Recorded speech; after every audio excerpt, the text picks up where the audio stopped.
Les decíamos en el comienzo del programa que teníamos la intención de poner sobre la mesa, poder conversar sobre la situación de la enseñanza secundaria hoy en nuestro país, sobre todo por algunos hechos que se han dado en los últimos días, que tienen que ver incluso con un sindicato que ha planteado la idea de crear un liceo propio, un liceo donde vayan los hijos de esos trabajadores. Pero vimos una presentación, una puesta a punto del tema, después vamos a recibir a dos legisladores para hablar justamente de este tema.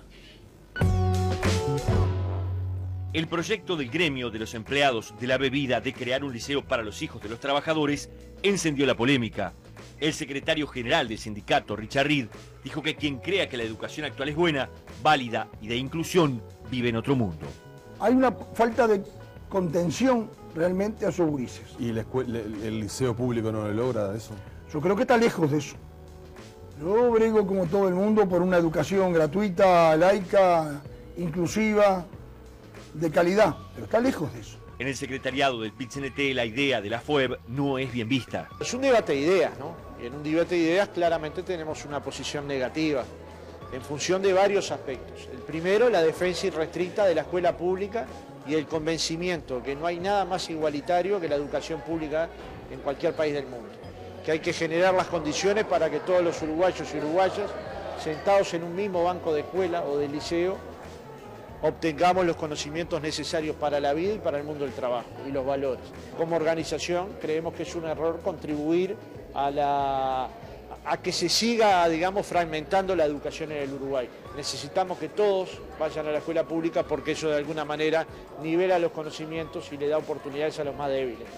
¿Esa es una posición de la central que está unificada o es una opinión personal? De todos los miembros del secretariado, menos del compañero de la FOEB. El liceo de origen sindical tampoco convence al Ministerio de Educación. Creemos que la clase trabajadora debe apostar a la integración social y al liceo público. La mayor parte de la convivencia se aprende cuando se convive con chicos de distinto origen, cuyos papás tienen diversidad de trabajo, con distintas problemáticas. Eso construye ciudadanía, construye tolerancia. Entiendo que los trabajadores de la bebida puedan no estar conformes con alguno de los liceos a los que van sus hijos y estamos totalmente dispuestos y abiertos a conversar conjuntamente con las autoridades de la enseñanza y con los gremios de la enseñanza en la mejora necesaria para que ellos sientan que sus hijos están en buenos liceos cuando están en un liceo público. Hoy en la zona de Casaballe funcionan 3 liceos privados. Primero fue el Jubilar, creado por la Iglesia Católica en 2003, que hoy da clases a 400 adolescentes y 120 adultos. 9 años después llegó el Providencia, también de raíz católica, con 60 alumnos por año y un club de niños. El tercero en Casaballe fue el Impulso, al que ingresan cada año unos 100 alumnos y es financiado por empresarios privados. Le damos la bienvenida a Graciela Bianchi, diputada del Partido Nacional. Gracias por estar con nosotros. No, gracias a ti. También a Sebastián Sabini, diputado del Frente Amplio. Gracias por acompañarnos. No, gracias por la invitación. La idea que pone la FOEB sobre la mesa, que está estudiado de una comisión, más los institutos privados que dependen de la Iglesia Católica o dependen de empresarios que allí en la zona de Casaballe han creado esos centros, pone de alguna forma de manifiesto una crisis del sistema público. ¿Es así, Graciela? ¿Cómo lo ves tú? Lo manifiestamente crítico del sistema público ya estaba desde antes. Es decir, yo he dicho reiteradamente que la crisis de la educación pública no empezó en el 2005, empezó en las décadas del 60. El problema es que los partidos fundacionales en aquel momento sacaron recursos a la educación, no consideraron que era fundamental. Cuando hubo alguien que quiso hacer alguna reforma, que no es un tema político partidario, es un tema objetivo, que fue en el gobierno de Rama, siendo Rama el presidente del CODICEN, fue el segundo gobierno de Sanguinetti, ¿no? Sí. Todos tuvimos muchas discrepancias, más discrepancias que acuerdos, pero no había que haber trancado de la manera que se trancó. Sabini es de aquella generación que muchos les decíamos y nos desafiliamos del sindicato por eso, estábamos usando a los estudiantes para enfrentar una reforma porque los profesores no teníamos un proyecto de alternativa. Y eso provocó un daño muy grande al gremio de los estudiantes, los quedaron ellos de rehenes. y se trancó algo que, si bien era muy cuestionable en muchos aspectos, era el impulso que podríamos, sin hacer referencia al colegio, era un impulso, una ola que podríamos haber aprovechado para, con más presupuesto, porque ahí tenían 460 millones de dólares contra los 2.000 millones del último quinquenio, pero bueno, 400 millones de dólares en aquel momento era mucha plata. Y se podría haber tratado de influir en lugar de enfrentar. Y el resultado fue que eso quedó por el camino y seguimos cayendo. Y después en el 2005 vino el frente, esa es mi gran discrepancia. Yo formé parte del 2005 al 2010 del gobierno de la educación, mucha plata y pésimos resultados que caen todos los años. Me gustaría preguntarle a Sebastián si coincide en que estamos en una crisis, por lo menos en este foco que estamos poniendo hoy, que es sobre secundaria. Bueno, yo creo que estamos en una crisis, pero es una crisis derivada del crecimiento en muchos sentidos. Es decir, la matrícula en UTU, la matrícula en secundaria ha aumentado. A ver, yo creo que lo que ha hecho el Frente Amplio en buena medida es llevar a un nivel dignificante el salario docente, ¿sí? Es decir, si nos hubiéramos mantenido en los niveles de hace 10 años, hoy de repente un docente, en lugar de 14.000 pesos, cada uno estaría ganando, qué sé yo, 8.000 pesos, ¿no? Poco para poner en escala. Con esto que planteaba Graciela, a ver, la principal crítica que en aquel momento, yo tenía 15 años, 16 años, le hacíamos al gobierno de la educación era la falta de diálogo. ¿Sí? Es decir, que no se hubiera generado nunca una instancia de discusión entre los actores de la enseñanza, los estudiantes, los padres, los docentes, los directores y las autoridades, para discutir el proyecto educativo. Se lo volvió mucho a Rama de cualquier forma, ¿no? Sin ir muy a fondo en lo que estaba planteando. Bueno, eso quedará para los libros de historia. Lo que yo digo es, ¿en dónde está la responsabilidad? En las autoridades. Los que tienen que convocar a ese diálogo educativo son las autoridades. Y creo que hoy, casi 20 años después, no podemos cometer los mismos errores. Es decir, no creo en mesianismos. Ni en los mesianismos en este caso, del sindicato de la bebida, ni en el mesianismo de la Iglesia Católica con el liceo jubilar, ni en las propuestas, digamos... ¿Qué quiere decir el mesianismo? Porque no queda muy claro. ¿Qué es un mesianismo? Quiere decir que con una propuesta vamos a solucionar los desafíos que tenemos. Porque a mí no me gusta hablar de problemas, me gusta hablar de desafíos. Es decir, la inclusión educativa es un enorme desafío que tenemos, ¿sí?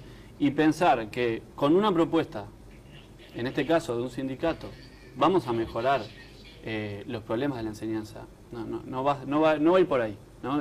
Tenemos que tener una mirada mucho más sistémica, mucho más estructural y encarar los problemas, digamos, en un sentido bareliano, ¿no? Con medidas que sean universales, dándole, sí, más recursos a aquellos lugares que más los necesitan.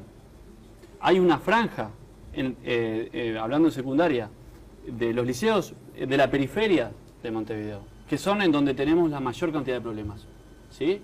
Los problemas de desafiliación, los problemas de violencia, los problemas de aprendizaje, los problemas de convivencia. Entonces, y esto es una intención que hemos tenido, tenemos que focalizar los esfuerzos públicos allí, en esos centros que es donde tenemos justamente los mayores desafíos. Pero no va a ser generando liceos para los hijos de los trabajadores y liceos para los hijos de los empresarios. Ahora vamos a hablar un poquito de eso y me gustaría preguntarte después sobre los resultados, porque los resultados también cantan y hablan y son muy importantes. Pero, ¿cómo ves vos, Graciela, este fenómeno que se ha generado? Porque de alguna forma que se hayan alzado voces en contra, bueno, del planteo del sindicato de la bebida, y se ha puesto en tela de juicio también la forma en que han trabajado los liceos católicos allí en el barrio Casabal. Sí. Yo la verdad que cuando me preguntan sobre esos liceos, yo digo, hay que apoyar todo a esta altura. Estamos tan mal, y no estamos mal, yo lamento, pero estamos mal, Fabini, estamos mal. Y no solamente los liceos de las periferias, estamos mal en los privados también. Es el nivel de la educación uruguaya la que está decayendo permanentemente y está decayendo contra las cifras de este propio gobierno y del gobierno anterior. O sea, ya no es un problema de sectarismo político, que además yo siempre lo borro porque digo, empezó a comienzos de la década del 60. Y tampoco estoy de acuerdo con que ahora llegan a la educación personas que antes no llegaban. Antes llegaban. El problema es que no había marginalidad cultural. Entonces, en primer lugar, no se necesitaba tanta calificación o estudio o escolarización para el mercado de trabajo. Entonces había sectores que con la escuela, primer ciclo, ya estaba y se insertaban perfectamente bien. Entonces ahora están llegando más, incluso a la universidad, porque se necesitan más años de escolarización, pero no es porque sean de sectores sociales distintos. Mis padres fueron a la USAID, mis abuelas eran empleadas domésticas y jardineros en la década del 40. O sea, miremos a nuestra propia historia. Ahora, a mí lo que me preocupa de esto es que, en eso coincido con Sabine, que además los trabajadores piensen que, y lo dicen, que mandan a sus hijos a la educación privada. Lo dijo Richard Reed, que lo entiendo, lo puedo, pero lo cuestiono. A mí me pasó integrando las mesas de Consejo de Salario el año pasado y el anterior, incluso por un sector de trabajadores de la industria del gas, que cuando llegó el momento de cerrar el convenio, hubo un trabajador de los delegados, estoy hablando de los delegados sindicales, que planteó la canasta para útiles escolares y diferenciar la canasta para útiles escolares de escuela pública y útiles escolares de la escuela privada. Y yo salté como leche hervida y dije, entonces, a ver, ¿en qué quedamos? Realmente acá hay un problema ideológico. Entonces yo estoy totalmente de acuerdo con Fernando Pereira, lo que dijo, estoy totalmente de acuerdo con la ministra. El Uruguay tiene posibilidades de recuperar la educación pública, el Uruguay tiene dinero, tiene masa crítica todavía, hay que pensar en primaria, que funciona muy mal, porque todo explota en secundaria, pero todo empieza en primaria y sigue después. Hay que pensar en formación docente, que nadie pensó, y estos 5 años fueron de despilfarro de dinero. Justo ahora estaba redactando un pedido de informes, porque yo conozco el Plan 2008, se aprobó durante el gobierno de Vázquez, y la verdad que es carísimo y no estamos formando maestros y profesores. En consecuencia, no los estamos formando porque no van, porque los salarios siguen siendo muy, muy deficientes, y yo ya los comparaba con los subsidios de los alcaldes, que son 70.000 pesos. Comparemos el salario de los maestros. Sebastián, Reed ha dicho, dentro de su argumentación, que no se puede ocultar cómo están funcionando los liceos públicos y que por eso ellos toman esta iniciativa. Y que el Frente Amplio en estos 10 años no ha mejorado las cosas, lo ha dicho públicamente también. Como legislador del oficialismo hoy, ¿qué respondes? Bueno, en primer lugar me duele que siempre se hable tan mal de la educación pública, ¿no? Porque primero que tengo, digamos, mi historia personal allí, ¿no? Yo hice la escuela, el liceo. Tú sos profesor de historia, además. Soy profesor. Yo también, trabajé siempre en liceos públicos, además.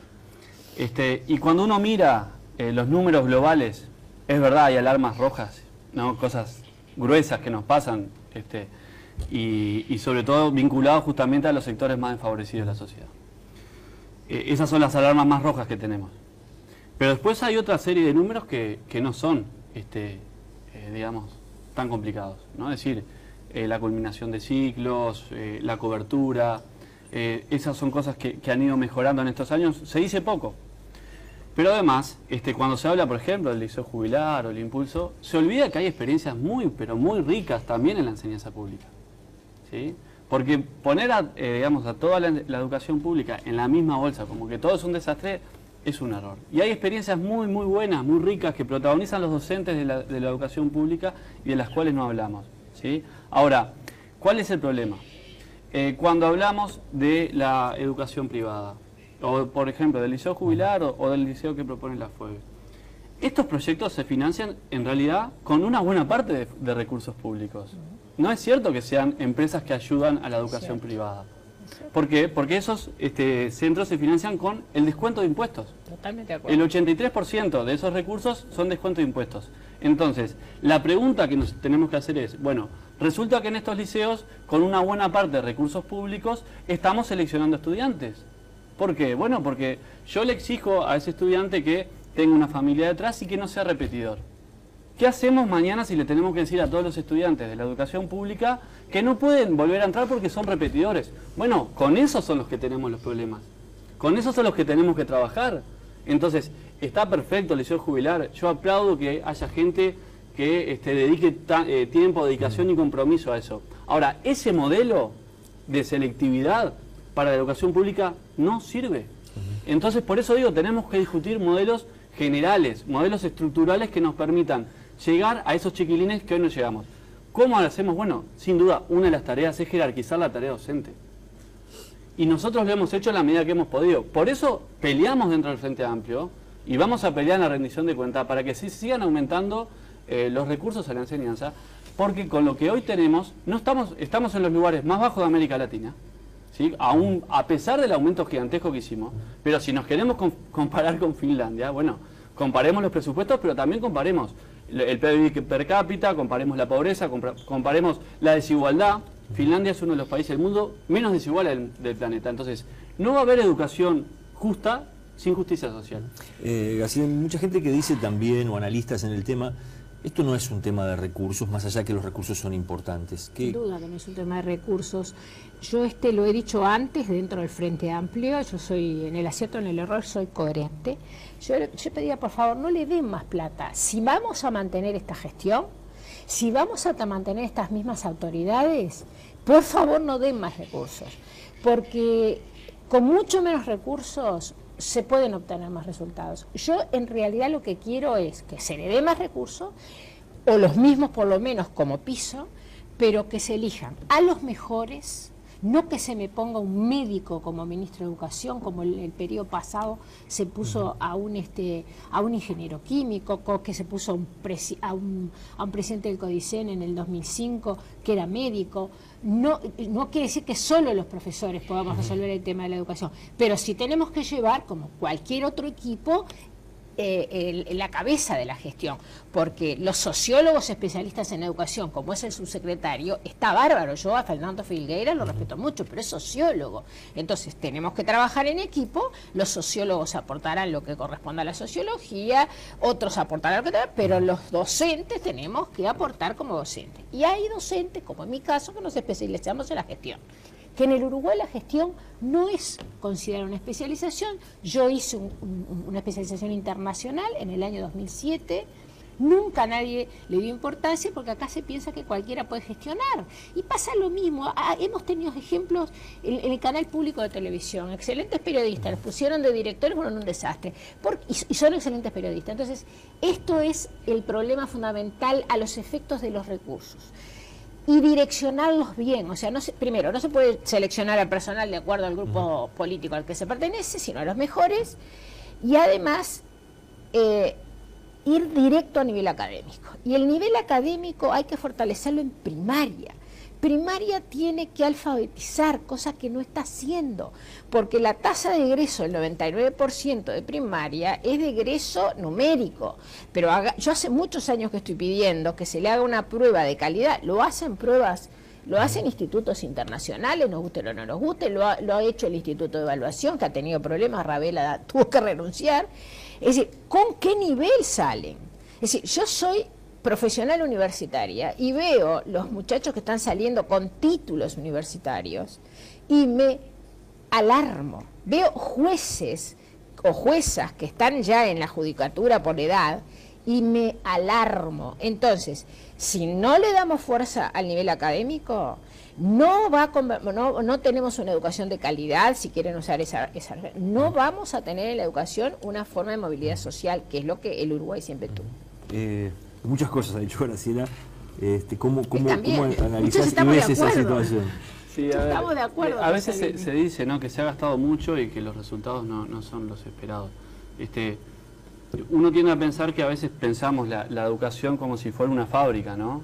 Donde ponemos materia prima de un lado y del otro lado salen los productos. Y la educación es un proceso mucho más complejo que eso, ¿no? Porque está lo humano, está lo vinculante, lo emocional, ¿no? Están las condiciones de la familia, que es donde que prácticamente determina muchas de las cosas que pasan luego en el aula. Entonces, la pregunta que nos tenemos que hacer es, bueno, si invertimos mal, ¿en qué invertimos? ¿Sí? Porque en realidad uno mira, el primer quinquenio se dedicó prácticamente la enorme mayoría al aumento salarial, que eran salarios sumergidos, y en el segundo quinquenio el impulso a la infraestructura. No tanto a los nuevos edificios, que era lo que pretendíamos, sino al mantenimiento del parque edilicio de prácticamente 3.000 edificios, 3.040, que tiene la Administración Nacional de Educación Pública. Entonces, invertimos mucho en salario, invertimos mucho en infraestructura. Bueno, yo creo que este quinquenio es el quinquenio pedagógico, digamos. Perdóname. Es el quinquenio en donde me toque. tenemos que dar la discusión del cambio pedagógico. Llegamos y, tarde. bueno, en buena hora. 4 generaciones dejamos tarde. de discutir de ladrillos porque... yo nunca discutí de ladrillos, Sabini, ¿eh? Es más... Graciela, yo te escuché, por favor. Está bien, tenés razón. Déjame terminar la idea. Tenés razón. A ver, a mí me Tenés parece razón. que pretender tener una educación de primer mundo, ¿sí? en un país como Uruguay, que tiene enormes problemas sociales, ¿sí? Porque es verdad, tenemos un auge económico, pero los problemas sociales los tenemos teniendo allí. No nos podemos comparar así, digamos, en forma equitativa, porque no somos los mismos países. Entonces, pensar que porque hagamos este ejercicio, traigamos la mejor escuela de Finlandia, pongámosla en el Casaballe, vamos a tener probablemente problemas muy similares. Ahora, que tenemos que mejorar cosas en la formación docente, comparto totalmente. Nosotros presentamos un proyecto y trabajamos mucho para la Universidad de la Educación y perdimos, lamentablemente, perdimos la discusión. Ahora, tenemos un nuevo periodo, bueno, rediscutámoslo. Tenemos una base de acuerdos muy amplia en cuanto a cómo hay que fortalecer los centros educativos. Tomemos esos insumos. No partamos de la base de que estamos primero en desacuerdo en todo, que no es cierto. Estamos en muchas cosas que estamos de acuerdo. Ahora, el camino, porque tenemos que trazar una hoja de ruta, ¿sí? Tiene que ser el diálogo. Es decir, tiene que haber un diálogo político a nivel partidario, pero tiene que haber sobre todo un diálogo social, en donde los profesores tienen algo para decir. Algunas cosas que tenemos que hacer probablemente a muchos profesores no les gusten, pero las tenemos que hacer. No puede ser que en nuestro sistema educativo la única forma de ascender sea por la antigüedad. Eso, estoy hablando sobre todo de secundaria, porque primaria ya se han hecho algunas experiencias. El tema del reconocimiento de los títulos terciarios, los títulos de posgrado. Hoy el sistema educativo público prácticamente no reconoce a aquellos docentes que se formaron muchas veces a costa de un esfuerzo gigantesco, quitándole horas a la familia y teniendo que tomar además 40, 45 horas porque si no, no llegan a fin de mes. O 70. ¿Sí? Bueno, ya cifras exorbitantes. Entonces, ese tipo de cosas son las que tenemos que cambiar y de repente en algunas de esas cosas no vamos a estar de acuerdo con los docentes, pero tenemos que exigir titulación, tenemos que exigir formación, pero tenemos que dar las condiciones para ese desarrollo. Nos queda un minutito nada más. Yo lamento, igual con él vamos a seguir trabajando en la Comisión de Educación y vamos a llegar a muchos acuerdos. Yo lo que me pregunto, ¿quién gobernó en este país estos 10 años? Y yo estuve en el gobierno y sé lo que se hizo. El tema de edilicio, y es lo poco que voy a decir, lo dije varias veces. No se dejen llevar por el discurso de los sindicatos que el problema son los edificios, porque no es cierto. El problema no eran los edificios. Esa era la mejor manera de evadir la discusión de fondo. Desde el 2005 teníamos que estar discutiendo los temas pedagógicos porque paralelamente se puede hacer todo. Somos 3 millones de habitantes, por favor. Ahora, yo lo que quiero saber ahora, ¿qué va a pasar? Y lo hemos conversado fuera en confianza con él porque somos profesores y queremos todo lo mejor para la educación. ¿Qué vamos a hacer con los neoreformadores de rama que ahora son los que están liderando la discusión otra vez? ¿Por qué se trancó en el 95? ¿Y cuántos años pasaron? 20. ¿Cuántas generaciones perdimos? ¿Vamos a empezar a discutir en las plazas públicas otra vez qué sistema educativo que queremos? Sonamos. Hay 6 líneas estratégicas que fueron firmadas por los técnicos de todos los partidos políticos, presentados públicamente. El actual gobierno ni siquiera le dio a la oposición la posibilidad de ocupar un cargo en el Consejo Directivo Central. Yo pensé que iba a haber una política de Estado, que se nos iba a llamar a todos los técnicos, no importamos a que no importa a quién votaron, porque así trabajamos los técnicos. No, ni siquiera se nos dio el cargo en el Consejo Directivo Central. Les agradezco a los dos que hayan venido, por lo menos para poner el tema sobre la mesa, sí, muchísimo más para hablar sin lugar a dudas, pero gracias por haber venido. No, gracias. Gracias a ti. Nosotros nos vamos a ir a la pausa, después vamos a recibir a la presidenta del Consejo de Secundaria, Celsa Puente, para hablar también sobre estos temas. Ya regresamos.